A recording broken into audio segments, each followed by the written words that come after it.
দুটা সংখ্যাৰ মাজত পৰিমেয় আৰু অপৰিমেয় সংখ্যা কেনেকৈ নিৰ্ণয় কৰা যাব ধৰা হ'ল 1/7 আৰু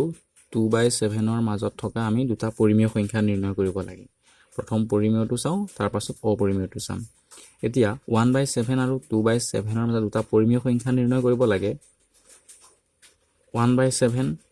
পাতিলা ইকুৱেল 2/7 পাতিলা এতিয়া চোৱা 1/7 ইয়াত হৰটো 7 2/7 ইয়াতো হৰটো 7 গতিকে ফাৰ্ষ্ট আমাৰ কাম কি আমি ফাৰ্ষ্ট চাব লাগিব যে সিহঁতৰ হৰ কেইটা ঠিকে আছে নাই হৰ কেইটা সমান হয় নে নহয় ইয়াত দেখিছো আমি হৰ কেইটা সমান যদি হৰ কেইটা সমান নহয় তেতিয়া আমি সিহঁতক সদৃশ কৰি ল'ব লাগিব গতিকে ফাৰ্ষ্ট আমি দেখিছো ইয়াত হৰ কেইটা সমান সমান আছে গতিকে ইয়াত সদৃশ হৈ আছে সো আমাৰ কাম কি হ'ব এতিয়া আমি ধৰা ইয়াৰ 1/7 আৰু 2/7 ৰ মাজত থকা দুটা পৰিমেয় সংখ্যা নিৰ্ণয় কৰিব লাগে যদি আমি দুটা পৰিমেয় সংখ্যা নিৰ্ণয় কৰিব লাগে দেন আমি সদায় 2 + 1 অৰ্থাৎ 3 ৰে নিউমাৰেটৰ আৰু ডিনমিনেটৰ অৰ্থাৎ হৰ আৰু লব উভয়তে 3 ৰে পূৰণ কৰিম যদি আমাক তিনিটা পৰিমেয় সংখ্যা উলিয়াব লাগে দেন 3 + 1 = 4 অৰ্থাৎ আমি হৰ আৰু লব উভয়তে 4 ৰে পূৰণ কৰিম ধৰা হলে আমি 1/7 আৰু 2/7 ৰ মাজত থকা যিকোনো দুটা পৰিমেয় সংখ্যা ওলাম তো আমি দুটা ওলাব লাগে গতিকে 2 + 1 আমি 3 ৰে ইয়াতো পূৰণ কৰিম 3 ৰে ইয়াতো পূৰণ কৰিম ধৰা 2/7 আছে পূৰণ ইয়াতো ঠিক তেনেকৈ 3 ৰে পূৰণ কৰিম কিন্তু লক্ষ্য ৰাখিব লাগিব যে দুটা ওলাব লাগে সেই বুলি পটক সোনকালে 2 + 1 = 3 ৰে পূৰণ কৰিলে নহব আমি চাব লাগিব তাৰ আগত যে হৰ কেইটা সেম আছে নে নাই যদি হৰ কেইটা সেম নাই আমি হৰ কেইটা সেম কৰি ল'ব লাগিব যে এতিয়া প্ৰথম এইটো চাওঁ ইয়াত দেখিছো হৰ কেইটা সেম হলে কি হ'ব দুটা ওলাব লাগে 2 + 1 3 ৰে পূৰণ কৰিলো ইয়াতো ঠিক তেনেকৈ 3 হ'ল ইয়াত কিমান পালো 3 × 3 = 3 7 × 3 = 21 এফালে 2 × 3 = 6 7 × 3 = 21 ইয়াৰ পৰা আমি কি দেখা পালো অৰ্থাৎ 1/7 আৰু 2/7 ৰ মাজত থকা দুটা পৰিমেয় সংখ্যা কি হ'ব 2/7 ৰ মাজত থকা দুটা পৰিমেয় সংখ্যা কি হ'ব দুটা পৰিমেয় সংখ্যা 3/7 কি আহিব 4/21 আৰু এটা আহিব 5/21 ঠিক আছে এতিয়া আমি আহো অপৰিমেয় সংখ্যা নিৰ্ণয় ধৰা হ'ল 1/7 আৰু 2/7 ৰ মাজত থকা দুটা অপৰিমেয় সংখ্যা নিৰ্ণয় কৰিব লাগে এটো কেনেকৈ কৰা যাব 1/7 ইকুৱেল ধৰা 2/7 এক আমি ডিভাইড কৰিম আমি 7 ৰে যদি 1ক ডিভাইড কৰো মানে 7 3 পইণ্ট আছে 0 7 4 × 28 2 0 7 2 × 14 6 0 7 8 × 56 4 0 7 5 ×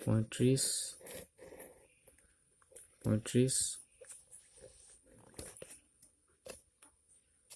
and next one আহিব 35 5 5 গলে 5 0 আহিব 7 7 × 49 1 0 আহিব 7 1 × 7 3 0 আহিব 7 4 × 28 2 আহিব 0 7 2 ×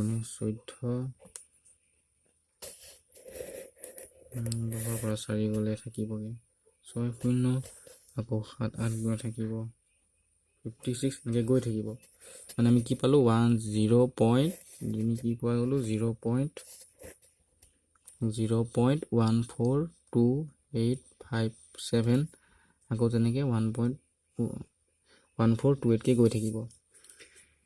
2/7 তেনেকৈ আমি 2/7 টো কৰিব পাৰো 2/7 টো কৰিলে কি হ'ব ধৰা এইখিনিতে মই কৰিছো 2/7 7/7 কৰিব লাগে 2 ৰে পইণ্ট দিলো 0 আহিলে 2 × 14 6 0 আহিব 8 × 56 4 0 আহিব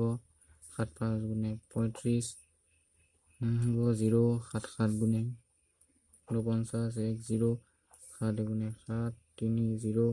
7 4 × 28 এনেকৈ গৈ থাকিব 0.28571 0.28571 এনেকৈ গৈ থাকিব 28571 গতিকে ইহঁতৰ নথকা পৰিমেয় সংখ্যা কি হ'ব 0.142857 1 2 3 4 5 1 2 3 4 5 so 0.142857 ইয়াৰ মাজত কি থাকিব 15 থাকিব পাৰে কাৰণ 0.285 আছে গতিকে 0.15 হ'ব 0.16 0.17 0.19 ঠিক তেনেকৈ আমি ইহঁত দুটাৰ মাজত থকা পৰিমেয় আৰু অপৰিমেয় ইহঁতৰ মাজত থকা 1/7 আৰু 2/7 মাজত থকা পৰিমেয় আৰু অপৰিমেয় সংখ্যা আমি এনেকৈ নিৰ্ণয় কৰিব পাৰোঁ কিন্তু এতিয়া চোৱা ইয়াত দেখিছোঁ যে আমি পৰিমেয় সংখ্যা ঠিক হ'ল ঠিকে আছে কিন্তু 1/7 আৰু 2/7 ইহঁতৰ যেতিয়া আমি অপৰিমেয় সংখ্যা নিৰ্ণয় কৰিম দেখা গ'ল যে আমি এনেকৈ দীঘলীয়াকৈ হৰণ কৰিব লগা হ'ল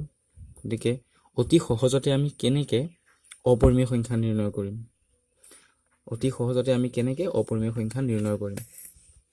চোৱা কেনেকৈ অতি সহজতে অপৰিমেয় সংখ্যা নিৰ্ণয় কৰিম অৰ্থাৎ 1/7 আৰু 2/7 মাজত থকা অপৰিমেয় সংখ্যা অতি সহজতে আমি কেনেকৈ নিৰ্ণয় কৰিম কথা বাকী একো নাই যেনেকৈ আমি পৰিমেয় সংখ্যা উলিয়াইছিলোঁ ইহঁতৰ মাজত থকা যিকোনো পৰিমেয় সংখ্যা উলিয়াইছিলোঁ ঠিক তেনেকৈ সেইটো নিয়মৰে অপৰিমেয় সংখ্যা নিৰ্ণয় কৰিব পৰা যাব কেনেকৈ কৰিম 1/7 আৰু 2/7 মাজত থকা যিকোনো আমাক দুটা অপৰিমেয় সংখ্যা লাগে ফাৰ্ষ্ট আমি যেনেকৈ পৰিমেয় সংখ্যা ওলাইছোঁ সেইটো মতে কৰি যাম চোৱা দুটা লাগে যে প্ৰথম দেখিছোঁ আমি হৰকেইটা ছেম অৰ্থাৎ 7 আছে গতিকে আমি সদৃশ কৰিবলগীয়া একো নাই দুটা পৰিমেয় সংখ্যা লাগে গতিকে আমি ইয়াত কিহেৰে পূৰণ কৰিম 2 + 1 = 3 ৰে হৰ আৰু লব উভয়তে পূৰণ কৰিম ঠিক তেনেকৈ 2/7 ইয়াতো আমি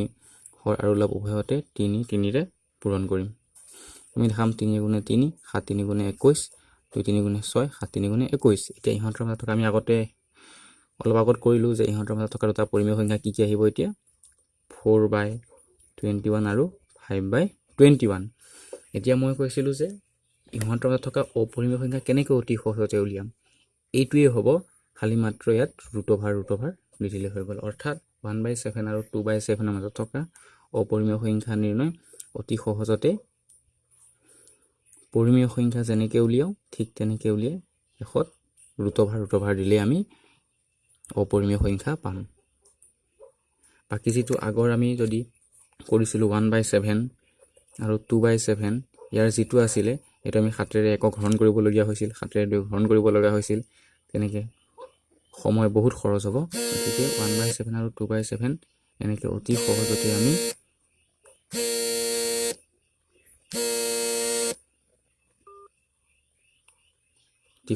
আমি অপৰিমেয় সংখ্যা নিৰ্ণয় কৰিব পাৰোঁ